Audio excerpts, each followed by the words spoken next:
মৰমৰ ছাত্ৰ ছাত্ৰীসকল, আজি আমি অসম জাতীয় বিদ্যালয়ৰ সপ্তম শ্ৰেণীৰ নতুন গণিতৰ অনুশীলনী 2Cৰ 3 নম্বৰ আৰু 4 নম্বৰত থকা অংকখিনি আলোচনা কৰিম। 3 নম্বৰ প্ৰশ্নটো চোৱা কি কৈছে, পূৰণফল উলিওৱা। এক নম্বৰত কি আছে, 3.5 ইনটু 0.3। এইটো আমাক কি কৰিব লাগে, পূৰণ কৰিব লাগে। প্ৰথমে আমি কি কৰিম, ইয়াৰ দশমিক উঠাই ল'ম। তেনেহ'লে কি থাকিব, এইটো দশমিক উঠাই লৈ ওপৰত থাকিব 35, তলত কি হ'ব, ইয়াত দশমিকৰ পিছত এঘৰ, গতিকে 1 0, বুজি পাইছা? তাৰপিছততো কি হ'ব, ওপৰত থাকিব কি 3, দশমিক উঠাই দিলে থাকিব 3, আৰু তলত হ'ব দশমিকৰ সলনি 1, ইয়াৰ পিছত এটা সংখ্যা, গতিকে এটা শূন্য। এইবাৰ তুমি কি কৰিম, আমি পূৰণ কৰি দিম। ওপৰত কি হ'ব, 35 ইনটু 3, তলত থাকিল 10 ইনটু 10। এবাৰ চোৱা, 35ক 3ৰে পূৰণ কৰিলে কি হ'ব, 3 5 গুণ 15, 5 হাতৰ 1, 3 3 গুণ 9, 9 হাতৰ 1 10, 105। আৰু তলত থাকিল কি আমাৰ 10 10 পূৰণ কৰিলে কিমান হ'ব, 100। এইবাৰ আমি কি কৰিম, দশমিকত লিখিম। কেনেকৈ, তলত আছে কি 100, তেনেহ'লে কি হ'ব চোৱা, 105।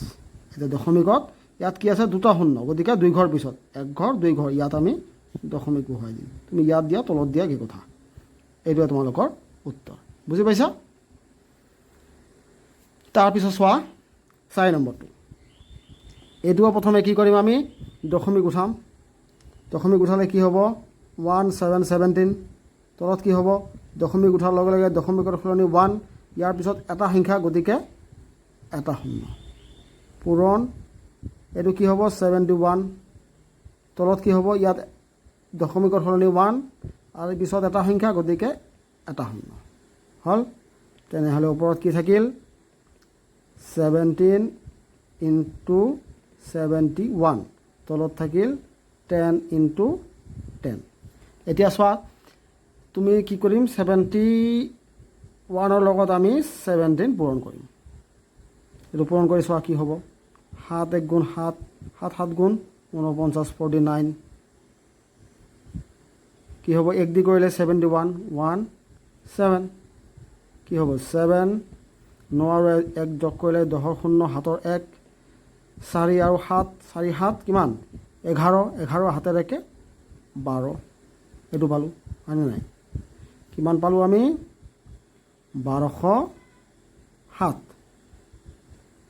আৰু তলত আমাৰ কি থাকিল, 10 আৰু 10 পূৰণ কৰিলে 100। তেনেহ'লে কি হ'ল, 1207ক এতিয়া দশমিকত প্ৰকাশ কৰিম। ইয়াত কেইটা শূন্য, দুটা শূন্য, গতিকে 2 ঘৰ পিছত ইফালে 1 ঘৰ 2 ঘৰ, ইয়াত হ'ব দশমিক। এইটো তোমালোকৰ উত্তৰ, বুজি পাইছা? এবাৰ চোৱা 7 নম্বৰটো কি আছে, 1.07 ইনটু 0.03। ইয়াত প্ৰথম কাম কি কৰিম, দশমিক উঠাই দিম। কি হ'ব, 107, তলত কি হ'ব, দশমিকৰ সলনি 1, ইয়াৰ পিছত এটা, তাৰপিছত দুটা সংখ্যা, গতিকে কি হ'ব, দুটা শূন্য, 1 2। এইটো উঠাই দিলে কি হ'ব, দশমিক উঠাই দিলে হ'ব 3। ইয়াত চোৱা কি হ'ব, দশমিকৰ সলনি 1, এটা দুটা, 1, দুটা সংখ্যা আছে, দুটা শূন্য হ'ল। এতিয়া আমি লিখিম 107 ইনটু 3, তলত থাকিল আমাৰ কিমান, 100 পূৰণ 100। এইবাৰ চোৱা পূৰণ কৰিলে কি হ'ব, এইটো পূৰণ কৰিলে 3 7 গুণ 21, 21ৰ 1 হাতৰ 2, 3 0 গুণ 0 হাতৰ 2 2, এইটো তাৰপিছত 3 1 গুণ 3, 321। তলত কি হ'ব, পূৰণ কৰিলে কি হ'ব, 1, এটা দুটা তিনিটা চাৰিটা, 4টা শূন্য, 1 2 3 4। তোমালোকে এনেকুৱা শূন্য থকা কি কৰিবা, 100 হওক বা 1000 হওক, তুমি কি কৰিবা, কেৱল শূন্য হিচাপ কৰিবা। ইয়াত দুটা, ইয়াত দুটা, 4টা, গতিকে 1 লিখি 4টা শূন্য বহাই দিলা, বুজি পাইছা? এতিয়া কৰিম কি, এতিয়া আমি কি কৰিম, দশমিকত লিখিম। এবাৰ চোৱা কি আছে ইয়াত 1 2 3 4 চাৰিটা শূন্য আছে তাৰমানে কি 4 ঘৰ পিছত আমাৰ কি বহিব দশমিক এবাৰ চোৱা ইয়াত আছে 1 2 3 তিনি ঘৰ হ'ল আমাক লাগে কেইটা শূন্য 1 2 3 4 মানে 4 ঘৰ হ'ব লাগিব তেনেহ'লে 1 2 3 4 নম্বৰত আমি কি দিম এটা 0 দি ইয়াত দশমিক দিম হ'ল এইটোৱে তোমালোকৰ উত্তৰ এইটো এনেকৈ লিখা নাইবা আগত এটা 0 বহাই দিয়া তোমালোকৰ ইচ্ছা বুজি পাইছা তাৰপিছত চোৱা 9 নম্বৰটো 9 নম্বৰত কি আছে 101.01 পূৰণ 0.01 এইটো কি কৰিম আমি প্ৰথমে দশমিক উঠাই দিম কি হ'ব 1 0 1 0 1 তলত কি বহিব দশমিকৰ সলনি 1 ইয়াত দুটা সংখ্যা আছে ইয়াত আমি কি কৰিম দুটা শূন্য পূৰণ তলত ওপৰত বহিব 1 তলত কি বহিব 1 ইফালে এটা দুটা তেনেহ'লে দুটা শূন্য হ'ল এবাৰ 1 0 1 0 1 into 1 divided by 100 into 100 এবাৰ চোৱা এইটো 1 দি পূৰণ কৰিলে কি হ'ব এইটোৱে হ'ব 1 0 1 0 1 এইটোৱে হ'ল এফালে কি হ'ব তলত 100 পূৰণ কৰিলে কেইটা শূন্য এটা দুটা তিনিটা চাৰিটা এক লিখি চাৰিটা শূন্য বহাই দিয়া চাৰিটা হ'ল এইটো এইবাৰ আমি কি লিখিম আমি দশমিকত লিখিম এতিয়া চোৱা এইটো লিখা 1 0 1 0 1 কেইটা শূন্য আছে এটা দুটা তিনিটা চাৰিটা 1 2 3 4 ইয়াত হ'ব দশমিক 1 2 3 4 4 ঘৰ পিছত ইয়াত দশমিক কাৰণ কিয় ইয়াত চাৰিটা শূন্য আছে এইটোৱে তোমালোকৰ উত্তৰ বুজি পাইছা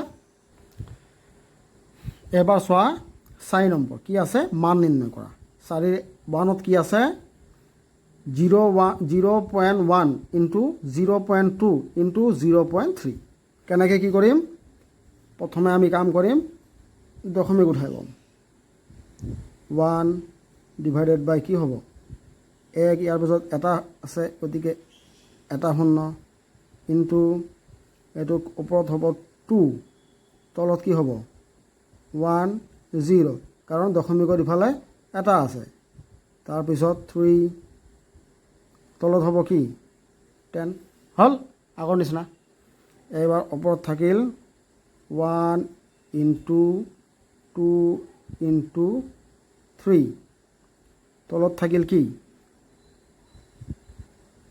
10 into 10 into 10 হ'ল এইবাৰ পূৰণ কৰা একেটা পূৰণ কৰিলে কি হ'ব 3 2 গুণ 6 3 into 2 কিমান হ'ব 6 6 into 1 6 হ'ব 6 আৰু ইফালে কি হ'ব 1 শূন্য কেইটা হ'ব এতিয়া এটা দুটা তিনিটা 1 2 3 এইবাৰ চোৱা আমি দশমিকত লিখিম কেনেকৈ চোৱা 6 লিখিলা কেইঘৰ পিছত দশমিক হ'ব এটা দুটা তিনিটা শূন্য আছে তিনি ঘৰ পিছত ইয়াত এটা ঘৰহে আছে তাৰপিছত ইয়াত শূন্য এটা দিলা দুঘৰ হ'ল ইয়াত শূন্য এটা দিলা তিনি ঘৰ হ'ল ইয়াত বহিব তোমাৰ দশমিক আৰু দশমিকৰ আগত শূন্য এটা বহাই দিবা এইটোৱে তোমালোকৰ উত্তৰ বুজি পাইছা এইটো উত্তৰ তাৰপিছত চোৱা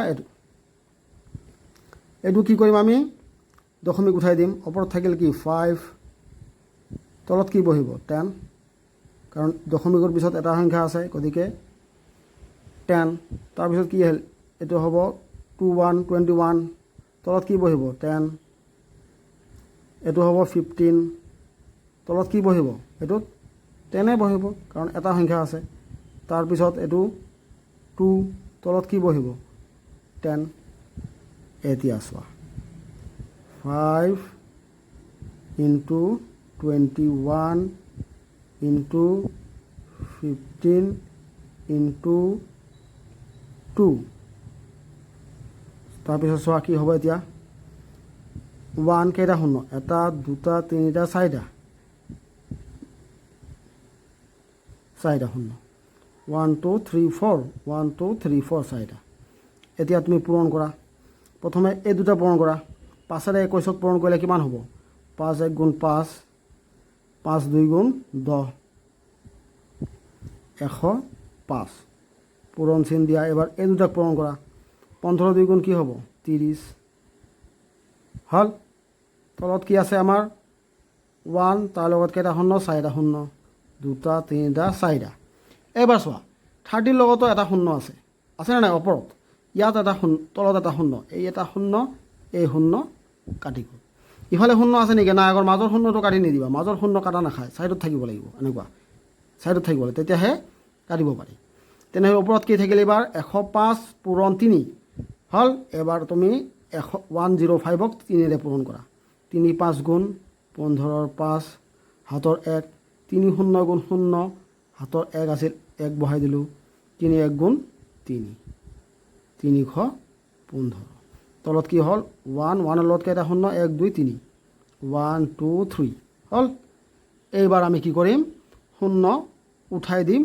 দশমিকত লিখিম 105 লিখিলা এবাৰ কেইটা আছে শূন্য 1 2 3 তিনিটা শূন্য গতিকে 3 ঘৰ পিছত 1 2 3 3 ঘৰ পিছত ইয়াত দশমিক বহিব তুমি ইয়াত এটা দশমিক শূন্য এটা দিয়া শূন্যটো নিদিলেও হয় বুজি পাইছা তোমালোকে মই যিখিনি কৰি দিয়া নাই এইখিনি তোমালোকে নিজে কৰিবা বুজি পাইছা এইখিনি তোমালোকৰ ঘৰৰ কাম আৰু মোৰ ভিডিঅ'বিলাক চাবৰ কাৰণে তোমালোকে মোৰ চেনেলটো ছাবস্ক্ৰাইব কৰিবা আৰু তোমালোকৰ বন্ধু বান্ধৱীৰ মাজত মোৰ চেনেলটো শ্বেয়াৰ কৰিবা ধন্যবাদ